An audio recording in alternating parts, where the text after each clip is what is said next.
అంటున్నామంటే మా టెస్ట్ ఇక్కడితోటి సమాప్తం కాకుండా తరాల వారికి అందేటట్టుగా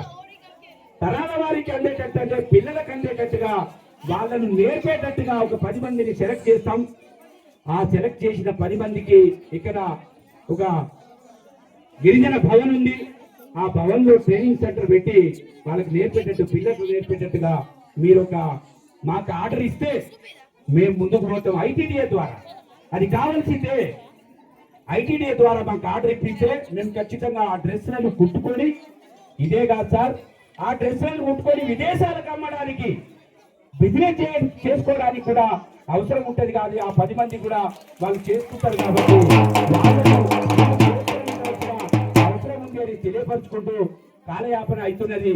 కాలం ఇంకా మేము నిమజ్జనం చేయడానికి పోతాం. కాబట్టి కలెక్టర్ గారు మాట్లాడవలసిందిగా. స్వరూపం, దాని అర్థం, దాని మీనింగ్ అనేది క్షీణిస్తూ పోతుంది. కానీ ఇట్లాంటి సమయంలో మీరు మీ బంజారా కమ్యూనిటీ, నేను లాస్ట్ టైం కూడా మీ ప్రోగ్రామ్ అటెండ్ అయ్యాను అక్కడ సేవలాల్ జయంతి అనుకుంటాను. అప్పుడు కూడా నేను చాలా అబ్జర్వ్ చేశాను. మీ వేషభూషణం కానీ, పాటలు కానీ, డ్యాన్స్ కానీ, ఆచరణ కానీ ప్రతి ఒక్కటి డిఫరెంట్ ఉన్నది. దాన్ని మనము నెక్స్ట్ యువతకి, నెక్స్ట్ పిల్లలకి ఇచ్చే బాధ్యత మీలాంటి పెద్దవాళ్ళకి ఉంటుంది. దాన్ని నిజంగా తీసుకుపోయే బాధ్యత యూత్కి కూడా ఉంటుంది. ఇట్లాంటి మీ ప్రోగ్రామ్ చాలా మంచిగా ఆర్గనైజ్ చేశారు.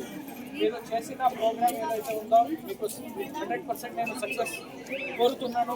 మీరు ఒకటి ఈ బట్టలు కుట్టడానికి మీరు సహాయం అడిగారు. దానికి కావాల్సిన సహాయం ఖచ్చితంగా వీడియో ద్వారా మాట్లాడి, మన సర్క్లో ద్వారా కూడా మాట్లాడి చెప్తాం. అధికార బృందం అందరినీ మీరు ఈరోజు ఇన్వైట్ చేయడం జరిగింది. మాకు కూడా చాలా